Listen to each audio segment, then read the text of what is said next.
आप सभी को जय मसीह की। आज हम बात कर रहे हैं इफिसुस की कलीसिया के विषय में। अगर कोई भाई या बहन या विश्वासी यह बात नहीं जानता हो कि प्रकाशित वाक्य में वर्णन किया गया 7 आत्माएं किसका हैं, तो मैं पहले ही बता दूं, यह मसीह की 7 आत्माएं हैं जो 7 प्रकार के कलीसियाओं की अगुवाई के लिए 7 प्रकार से भेजे जाते हैं और उनकी अगुवाई करता है। और उन्हीं 7 कलीसियाओं में से एक कलीसिया का नाम है इफिसुस की कलीसिया, जिनके विषय में हम बात करने वाले हैं। जब प्रभु यीशु मसीह ने 7 कलीसियाओं का अभिवादन किया, अर्थात 7 अलग अलग व्यवहार वाले कलीसियाएं, अलग अलग का अभिप्राय यह है कि जैसे कुछ लोग बहुत नम्र होते हैं मगर सामना करने से या किसी से बात करने से घबराते हैं, उससे ठीक से आंख नहीं मिला पाते, वैसे कुछ विश्वासी दयालु और प्रेमी रहते हैं परंतु उन्हें ठीक से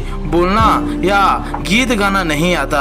कुछ विश्वासी गीत अच्छे से गाते हैं, प्रार्थना अच्छे से करते हैं, परंतु क्रोध आने पर वह अपने आपे से बाहर हो जाते हैं, अर्थात झट क्रोध करते हैं। और उनके विषय में कहा कि तुम झट क्रोध न करना और झट क्रोध करने वाले के साथ न रहना। इसी तरह 7 कलीसियाएं हैं और आप एवं हम 7 कलीसियाओं में से एक व्यवहार वाले में से आते हैं, अर्थात 7 अलग अलग प्रकार के 7 में से एक व्यवहार में हम सब आते हैं, जिसका अभिवादन करके प्रभु यीशु मसीह अंतिम चेतावनी देता है। इफिसुस के कलीसियाओं के दूत को कहता है लिख ले, अर्थात जो उनकी आत्माएं 7 आत्माओं में से एक आत्मा को वो वर्णन करके कहता है कि इफिसुस के कलीसियाओं के विषय में जो मैं आज्ञा देने वाला हूं उसे लिख ले, जो 7 तारे अपने दाहिने हाथ में लिए हुए हैं और सोने की 7 दीवटों के बीच में फिरता है। वह यह कहता है कि मैं तेरे काम और तेरे परिश्रम को और तेरे धीरज को जानता हूं। अर्थात इस कलीसिया के विश्वासी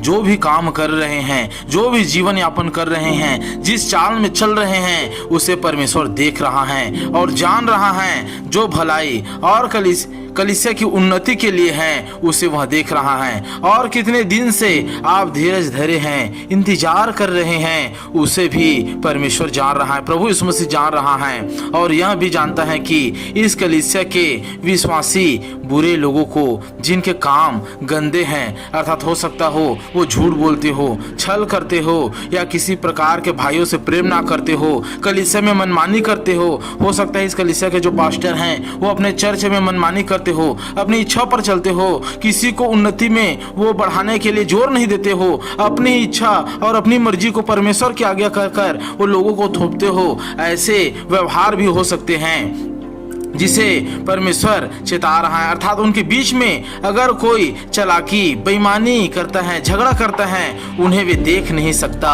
इस कलीसिया के विश्वासी लोग ऐसे व्यवहार वाले को देख नहीं सकता, अर्थात बुराई से नफरत करता है और पवित्रता में बने हुए हैं। इस कलीसिया के विश्वासी में परख का दान पाया जाता है। वहाँ लोगों को परख लेते हैं, जो लोगों को परख कर जान लेते हैं कि वह सही है या गलत, चाहे वह पास्टर हो, भविष्यवक्ता हो या प्रेरित हो, उन्हें जान लेते हैं कि वह परमेश्वर की ओर से हैं या नहीं। और जब कोई लोग सताते हैं या दुखित करते हैं, बदनाम करते हैं, चोटिल करते हैं और हमारे हृदय को हट करते हैं, तो उन्हें भी वह पूरे तरीके से क्या कर रहे हैं, वह सहन कर रहे हैं। उनको पूरे तरीके से क्या कर रहे हैं, वो इस कलीसिया के व्यवहार वाले लोग मसीह का इनकार नहीं कर रहे हैं। ऐसे दुख और सताव में भी परमेश्वर प्रभु यीशु मसीह का इनकार नहीं करते।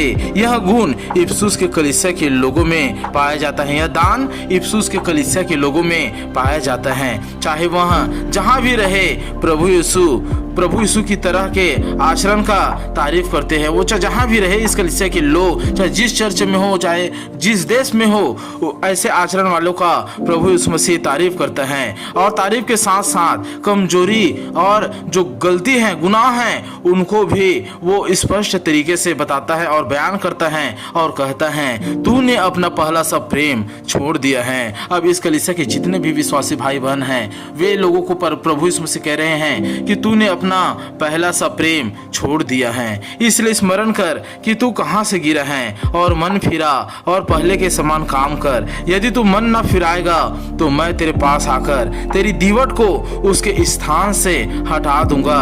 अर्थात इस कलीसिया में बहुत से विश्वासी हैं जो अपने मन के अनुसार चलने वाले हैं, और बहुत से पास्टर भी इसमें अपनी मर्जी के अनुसार से, अपने मन के अनुसार से हैं, जो चल रहे ना तो ठीक से आगे में चल रहा है, ना किसी को आगे बढ़ा रहा है, केवल अपनी ही इच्छा में जी रहा है और नाम मसीह का ले रहा है कि मसीहा ने मुझसे बातें किया या मसीहा की अगुवाई में चल रहा हूँ। यह बात वर्णन में वो कहते रहते हैं, और प्रभु कहता है कि याद कर कि तू कहाँ से गिरा है, क्योंकि वह कलीसिया के लोग में जितने बहुत आज ऐसे लोग हैं जो गिर चुके हैं और उनको पता भी नहीं है कि वो कहाँ से गिरा हुआ है। वो लोग उसको भूल चुके हैं कि वो कहाँ से गिरे हैं। हो सकता है वो भाई भाई से प्रेम नहीं करता हो सकता है कि वे लोग दया करने में, दान देने में, या फिर और कोई प्रकार के कार्य जो परमेश्वर का स्वभाव है उसको करने में, जो आत्मा के नव फल हैं उसके जीवन में ना पाया हुआ हो, और कोई गुनाह में फंस गया हो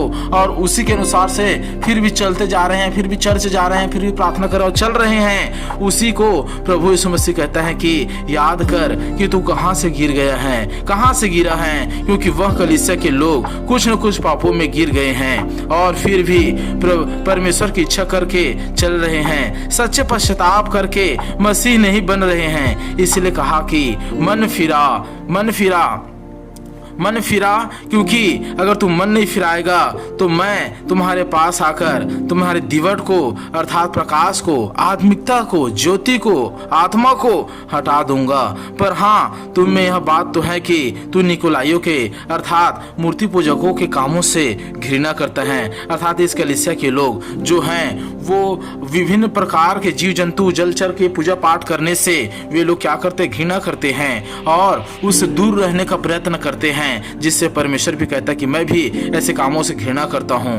और परमेश्वर कहता है जिसके कान हो वह सुन ले कि आत्मा कलीसियाओं से क्या कहता है। जो जय पाए उसे जीवन के पेड़ में से जो स्वर्गलोक में है फल खाने को दूंगा। यह अभिवादन इफिसुस की कलीसियाओं से कह रहा है। जो प्रभु यीशु मसीह हैं वह इफिसुस की कलीसियाओं के लोगों के लिए यहाँ जो है वो सूचना, जानकारी उनको दे रहा है, और जिन भाइयों का या बहनों का व्यवहार इस कलीसिया के बताए व्यवहार से मेच खाता है। जितने भी विश्वासी आप लोग भाई बहन जो सुन रहे हैं, अगर आपका व्यवहार इस कलीसिया से मेच खाता है तो समझ लीजिए आपका व्यवहार इसी कलीसिया, इफिसुस के कलीसिया वाले से है, और आप अपना मन परमेश्वर की ओर से फिराएं और पहले के समान काम करें, क्योंकि परमेश्वर कह रहा है अगर तू जय पाए तो जीवन के वृक्ष में से फल खाने को दूंगा, जिससे खाने के बाद वो कभी नहीं मरेगा करके। और अगर नहीं मन फिराएगा और अच्छे से कार्य नहीं करेगा तो मैं तेरे प्रकाश को, जो आत्मा है, उसको तुम्हारे अंदर से हटा दूंगा करके। अर्थात फिर परमेश्वर का कोई अनुग्रह उस पर नहीं रहेगा। इसलिए मेरे विश्वासी भाइयों, सातों कलीसियाओं के अभिवादन का वर्णन करते हुए जो हम चल रहे हैं वीडियो में, तो आने वाले और भी 6 कलीसियाओं का वर्णन होगा। तब तक के सातों कलीसियाओं को आप देखते रहें। सातों कलीसियाओं का वर्णन चल रहा है। इसलिए अगर किसी भी भाई बहन को कोई क्वेश्चन पूछनी हो, कोई जानकारी पूछनी हो, तो इस चैनल पर बने रहे। प्रभु यीशु मसीह आप सब की अगुवाई करे और इस कलीसिया को और इस झुंड को बढ़ाने में मदद करे। आमीन, आमीन।